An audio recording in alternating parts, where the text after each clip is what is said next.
দেখেন, সংকটে সংলাপ, আপনি সংকট হইলেই তো সংলাপ করবেন, এবং সংকটে সংলাপ করতে যিনি চান সেটাকে আমরা পজিটিভ দেখতে চাই।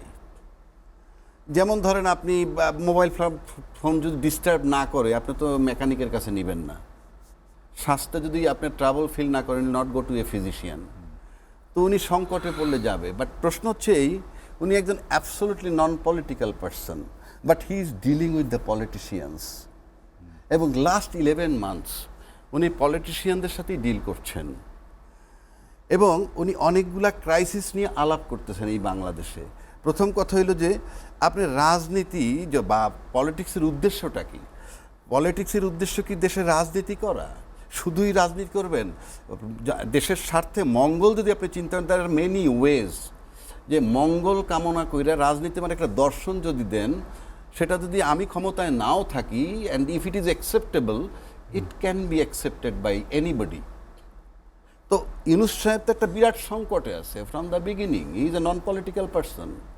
What cooperation he has got from the, সব রাজনৈতিক দলগুলো তাকে সমর্থন করেছে। সেটাই যদি সব রাজনৈতিক দলের সমর্থনের বিষয়টা আনেন, আপনি বিগত 16 বৎসরে কিন্তু এইরকম আওয়ামী লীগ সরকারের বহু ক্রাইসিস আমরা দেখেছি। কই, উনি তো কোনো রাজনৈতিক দলের সাথে আলাপ করেননি। উনি রাজকীয়ভাবে আয়নাঘর বানিয়েছিলেন, উনি ক্রস ফায়ার করেছেন, উনি বিনা বিচারে হত্যা করেছেন, উনি শাপলা চত্বরে হত্যা করেছেন, উনি 57 জন সেনা অফিসার ওনার সময় হত্যা হয়েছে। এর চেয়ে বড় ক্রাইসিস তো বাংলাদেশ হয়নি। কারোর সাথে তো বসেননি, 16 বছর ক্ষমতায় ছিলেন। এবং এই 16 বছরের মধ্যে 12 বছর কিন্তু সবাই তার বিরোধিতা করেছে, যারা আজকে ক্লেম করছে যে এই সরকারকে সহযোগিতা করছে। তো তারা তো 12 বছর ওই সরকারের বিরোধিতা করছে, তারপরে সেই সরকার 15 বছর ক্ষমতায় থাকলো। আর সবাই মিলে আমরা তাকে কোঅপারেট করছি, উনি 11 মাসে হিমশিম খাচ্ছেন। এটা কোন কোঅপারেশন? আসেন বিমান দুর্ঘটনা, I am not a technical person, I am not neither an engineer, না অ্যারোডেনিয়ার, না পাইলট, কিছুই না।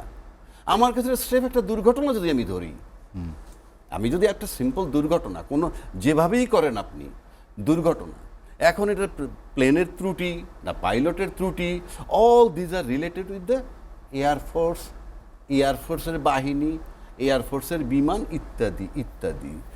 তো শিক্ষা উপদেষ্টার পদত্যাগটা কেন? মানে কি কারণটা কি? আপনি যদি ওটাকে ক্রাইসিস ধরেন, তাহলে আপনি তো বিমানের ত্রুটি না, রাজাকি ভাই একদিন মনে করেন যে রাষ্ট্রীয় শোক ঘোষণা হলো, এইচএসসি পরীক্ষা চলছে, সমানের পরীক্ষা চলছে, সেটা বলছে যে মধ্যরাতে গিয়ে আপনি মধ্যরাতে গিয়ে এটা অবশ্যই উচিত ছিল যে, এবং আমি বলি অবশ্যই তার উচিত ছিল। শিক্ষার্থীরা সংক্ষুব্ধ হওয়ার মতো যথেষ্ট কারণ। শিক্ষার্থীরা কি শুধু পরীক্ষার জন্য সংক্ষুব্ধ হয়েছে? তারা তো আজকে বলতেছে লাশও ঘুমোচ্ছে, ডেড বডিও সরানো হচ্ছে। 1, 2 নম্বর, এমনও আমি দেখছি অন্য জায়গার ছাত্র আসছে, অন্য জায়গার ছাত্র এসে এমনভাবে বলছে, লন্ডনে বসে গাফফার চৌধুরী যেভাবে লিখতো বিভিন্ন ঘটনা পত্রিকায়, মনে হয়তো পাশের বাসায় সে আছে, এরকম। এটার মানে আমি স্যাটার করছি না, for gods say, but it is very touchy issue. যে মায়ের সন্তানরা গেছে, তার পাশে নির্মমভাবে 600 টাকা বোতল পানিও বিক্রি হয়েছে। This is Bangladesh. 300 টাকা বিক্রি হয়েছে হাফ লিটার, 600 টাকা বিক্রি 1 লিটারে পানি। মানে আমাদের মানসিকতাটা কোথায় চলে গেছে? এগুলো আপনি কি দিয়ে ঠিক করবেন? আপনি যদি চিন্তায় সৎ না হন, মেন্টালি সৎ না হন, ইন্টারনালি সৎ না হন, আপনি এগুলো ঠিক করতে পারবেন না, কখনোই পারবেন না। আরেকটা জিনিস আমি আপনাকে বলি, এই যে সরকার ব্যর্থ, অ্যাবসলিউটলি ব্যর্থ, আমি বলতে চাই এই সরকার ব্যর্থ। এবং ব্যর্থ আমরা সবাই কোঅপারেট করতেছি, তারপরে সে ব্যর্থ। আপনি যদি বিগত সরকারের দিকে তাকান, আমার ব্যক্তিগত ওপিনিয়ন এটা, যে বিগত সরকার যাকে পতিত সরকার হয়েছে, তাকে আমি বলি তার জনগণ ছিল 15 থেকে 16 লক্ষ বাংলাদেশে। এই 15-16 লক্ষ কারা? প্রজাতন্ত্রের কর্মকর্তা কর্মচারী। তাদের সরকার ছিল ওই সরকার, এবং তার এই লোকগুলো ভাইস ভার্সা, আমি ক্ষমতায় থাকবো, তুমি ক্ষমতায় রাখবা, এবং তারপরে যা হবার তাই হয়েছে। আপনি কি মনে করেন উইদাউট এনি বেনিফিট শুধুমাত্র সরকারের হুকুমে লোক মারে, শুধুমাত্র সরকারের হুকুমে পাখি মারে, পাখি মানে ক্রস ফায়ার, শুধুমাত্র মাসিক বেতনে আয়নাঘরে থাকে? তারা হিউম্যান বিং, বাট লোভ মোহ এমন জায়গায় নিয়ে গেছে যে অন্ধ।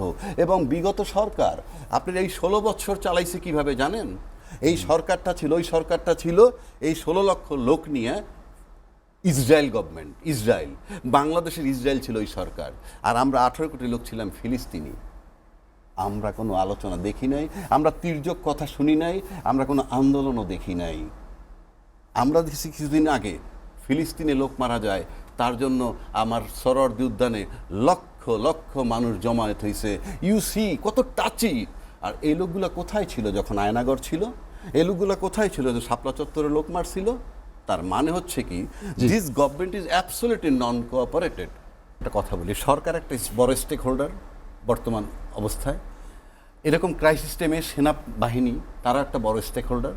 তার সাথে যদি আমি রাজনৈতিক দলগুলো ধরি, সে বিএনপি বলেন, জামাত ধরেন, এই জোনায়েদ সাকিরা ধরেন, সব মিলে যদি আমি ধরি, তো বিএনপি ন্যাচারালি স্টিয়ারিং সিট আছে। এই যে তিনটা স্টেক হোল্ডারের কথা বললাম, এদের একটা ঐক্যমত্যে আসতে হবে। এক, মানে একটা সুন্দর নির্বাচনের জন্যে। 2 নম্বর হচ্ছে, যেহেতু ইউনূস সাহেব বলতেছে আউয়াল মার্কা বা রকিবউদ্দিন মার্কা কিংবা নুরুল হুদা মার্কা নির্বাচন করবেন না, এটা ইজ গ্যারান্টি। যদি করেন তাহলে লাভটা কি? তাহলে তো সেই গয়রা হইল আগের মতোই। সুতরাং এটাকে যদি আপনার শিফট করতে হয়, এটা একটা বিরাট ব্যাপার যে এই মার্কা নির্বাচন করতে পারবে না, তাহলে লেভেল প্লেইং ফিল্ড ইস্যু আসে। আর এই লেভেল প্লেইং ফিল্ড কিন্তু ওই প্রশাসন দিয়েই করতে হবে যেই প্রশাসন হাসিনা সরকারের সময় ছিল। তা আজকে যদি ওই প্রশাসন দিয়ে সমস্ত রাজনৈতিক দল নিশ্চিত হয় যে লেভেল প্লেইং ফিল্ড হবে, তাহলে বিগত নির্বাচনে যায়নি কেন? আমার প্রশ্ন রাখলাম আমি। কারণ প্রশাসন তো মঙ্গল গ্রহ থেকে আসতেছে না, সেই প্রশাসন যেই প্রশাসন ওই সময় ছিল। সুতরাং এই প্রশ্নগুলো রাখেন, যেহেতু আউয়াল মার্কা রকিব মার্কা নির্বাচন উনি দিবেন না, আর 3টা স্টেক হোল্ডারের ঐক্যমত্য দরকার এবং লেভেল প্লেইং ফিল্ড নিশ্চিত হওয়া দরকার। এগুলো না হইলে নির্বাচন আমার কাছে মনে হয় অনিশ্চিত। সেটা করতে পারবেন কি না সময়ের ব্যাপার। তো রাজাকি ভাই, যদি এরকম হয় যে নির্বাচনের আগে কোনো দল মনে করে যে ভোটের আগে আমরা হেরে যাচ্ছি বা ভোটের আগে জিতে যাচ্ছি, সেখানে সেটা ভিন্ন কথা। সেটা আপনি, it's a question of confidence যে আমরা নির্বাচন হলেই জিতবো। এখন যদি আপনি লেভেল প্লেইং ফিল্ড ইস্যু সবাই আনতে পারে, যেমন জোনায়েদ সাকির কথা আমি এটাকে গুরুত্ব দেই, যদি আমি অনেক জায়গায় বলি এরা ছোট ছোট দল, কিন্তু সে দল হিসাবে আপনি তাকে মূল্যায়ন সেম করতে হবে। আপনার প্রধানমন্ত্রী এই দেশের প্রধানমন্ত্রী, আরেক দেশের প্রধানমন্ত্রী, দল হিসাবে চিন্তা হলে ঠিক আছে, তাকেও গুরুত্ব দিতে হবে। এটা আমি দ্বিমত করছি না, কিন্তু আপনি যদি লেভেল প্লেইং ফিল্ড এই ইস্যু জোনায়েদ সাকিও আনতে পারে, কথার কথা বলছি। কারণ আনলে আপনি কি করবেন? এই লেভেল প্লেইং ফিল্ড আপনি নিশ্চিত করবেন কেমন? সেই প্রশাসন দিয়ে। যদি তাই হয়, আবার এই সরকারকে বলা হচ্ছে এনসিপি প্রতি দুর্বল, বলা হচ্ছে যে তার ছত্রছায়ায় গঠিত, তাহলে সরকার নিরপেক্ষ না। যদি ওই তাহলে ইউনূস সরকারও নিরপেক্ষ না, লেভেল প্লেইং ফিল্ডও নিশ্চিত না। আপনি নির্বাচনটা রাজাকি ভাই, হাতে সময় নেই, আজ আলোচনা শেষ করবো।